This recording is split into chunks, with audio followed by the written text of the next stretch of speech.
Think of the last time someone said, "I hate cats." Not dislike, not "I'm allergic," not "I prefer dogs." Hate. And they didn't whisper it. They didn't say it politely. They said it like a warning, like a confession, like cats are a red flag. Some people say it with a smile, like it's funny. Some people say it with anger, like it's personal. And the wild part is, cats don't even do anything. They're just sitting there, existing, blinking slowly. So why does that trigger such a strong reaction? Here's the controversial truth. Most people who hate cats don't actually hate cats. They hate what cats represent, because cats don't behave like animals that are desperate to please you. Cats don't beg. Cats don't perform. Cats don't chase your approval. Cats have boundaries. And for some people, boundaries feel like disrespect. Now, before anyone gets offended, listen, this isn't an attack. This isn't me calling you cruel. This isn't cat people versus dog people. This is psychology. Because hate is rarely the real emotion. Hate is what shows up when something makes you feel uncomfortable, powerless, rejected, unsafe. And the most surprising part, a lot of cat hate has nothing to do with the cat and everything to do with the person. Let's define this in one simple sentence. When someone hates cats, it's often because cats don't follow the emotional rules that person expects from love. And that's where the story starts. Because cats don't love like dogs. Cats love like humans. They choose you, they trust you, they leave, they come back, and they never apologize for needing space. Now, watch this carefully, because what looks like hatred on the surface is often fear underneath. You've seen this person. They walk into a room, they see a cat, and instantly their body changes. They stiffen up, they step back, they watch the cat like it's suspicious. They'll say things like, "Cats are evil, cats are sneaky, cats don't love you, cats will scratch you for no reason, cats are just weird." And they say it like it's a fact, not an opinion. They might even brag about it. "I don't trust cats. I'm a dog person. Cats act like they own the place." But here's a mirror question. Do you hate cats, or do you hate the feeling of not knowing what they're thinking? Because cats don't give you constant feedback. They don't wag their tail like a signal. They don't jump on you like proof. They don't constantly perform affection. Cats are subtle, and subtlety makes some people anxious, especially people who feel safest when emotions are loud and obvious. Cats can love you deeply and still walk away mid-cuddle. To some people, that feels like rejection. Let's go deeper. Under the jokes and the attitude, what do they actually feel? Most of the time, it's one of these: uneasiness, mistrust, loss of control, rejection sensitivity, fear of unpredictability. Cats don't chase you, and that creates a very specific emotional discomfort, because some people only feel loved when they feel needed. And cats don't always need you the way dogs do.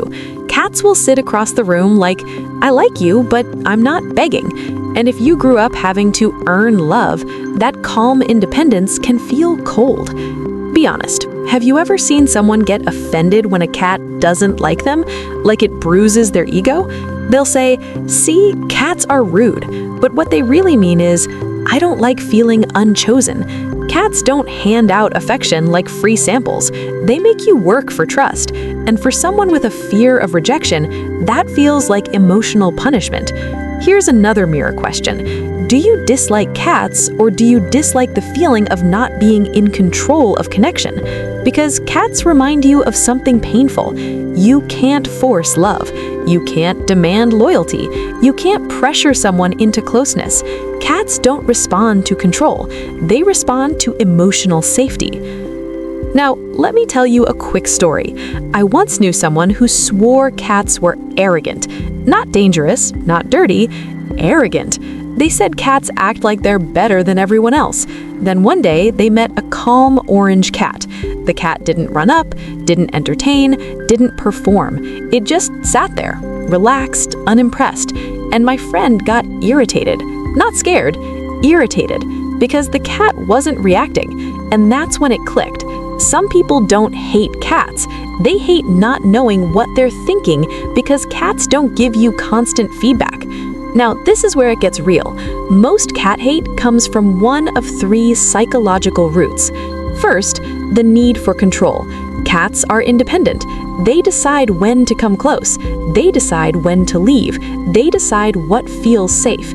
And if you're the type of person who needs predictable love, cats can feel threatening, not because they're violent, but because they don't obey. If you grew up in chaos, if you grew up around unpredictable adults, your nervous system learns something. Control equals safety. So you start craving clear signals, clear affection, clear behavior. Cats don't give that. They give quiet signals, and a hyper-vigilant nervous system often interprets quiet as danger. Second, anxious attachment. Psychologists talk about attachment styles, basically how you bond, based on what love felt like early in life. Someone with anxious attachment often feels safest when love is constant. They need reassurance. They need closeness. They need proof. Cats can be loving and still disappear into another room. To an anxious person, that feels like abandonment. So instead of saying, "This makes me feel insecure," they say, "Cats are the worst," because anger feels stronger than vulnerability. Third, projection.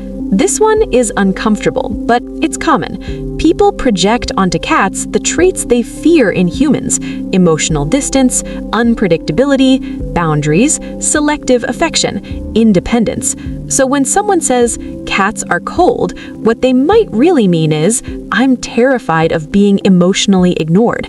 When they say, "Cats are selfish," what they might really mean is, "I'm scared love won't stay." Cats become a symbol, not of an animal, but of a relationship pattern that hurt them. Now, let's clear up a few myths. Myth: people who hate cats are evil. Reality: many are anxious, boundary-sensitive, or control-driven. Myth: cats are evil. Reality: cats are honest. Cats don't fake affection. Cats don't pretend. Cats don't perform love to make you comfortable. And that honesty can feel insulting to someone who expects love to be loud and obedient. And yes, sometimes it's simpler than all that. Some people had a real negative experience. A cat scratched them as a kid. A cat hissed at them. A cat jumped on them unexpectedly, and their brain stored that moment as danger. That's normal. The brain is designed to protect you. Psychology calls this fear conditioning. Basically, your brain learns this thing equals threat. So even years later, the body reacts first. Tight chest, raised shoulders, defensive energy.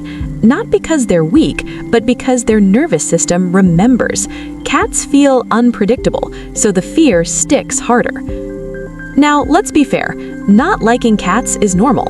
Healthy version: you prefer dogs. You don't connect with cats. You respect them anyway. Unhealthy version: you feel rage toward them. You mock people who love them. You treat kindness toward cats as stupid.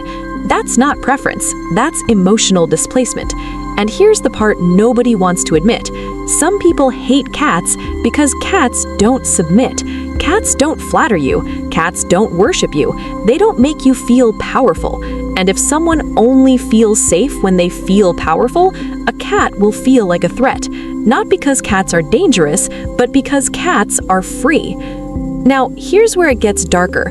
Some people don't hate cats. They hate what cats require. Cats require patience, softness, respect, emotional intelligence. Cats don't respond to dominance. They respond to safety. And if someone learned love through pressure, fear, or control, cats feel like a language they were never taught. So if you're someone who dislikes cats, here are 3 simple ways to understand it better. 1. Identify the real emotion. Is it fear, disgust, tension, or anger? Because hate is usually the cover emotion. 2. Notice your love expectations. Do you only feel loved when someone is excited to see you? Cats love quietly. That doesn't mean they don't love. 3. Learn basic cat signals. Slow blink equals trust, tail flick equals overstimulation, ears back equals discomfort. Cats aren't random. They're communicating, just in a quieter language. And if you're a cat lover watching this, remember, not everyone is wired for subtle connection. Some people need loud affection to feel safe. That doesn't make them bad, it makes them human. Now, let's close the loop. Remember what we said at the beginning? It's not always about cats, it's about what cats represent. Cats don't let you fake connection. They force you to slow down. They force you to earn trust. They force you to respect boundaries. And for some people, that feels like rejection. But it's not rejection, it's consent. Cats love like equals, and some people aren't used to love that doesn't come with control.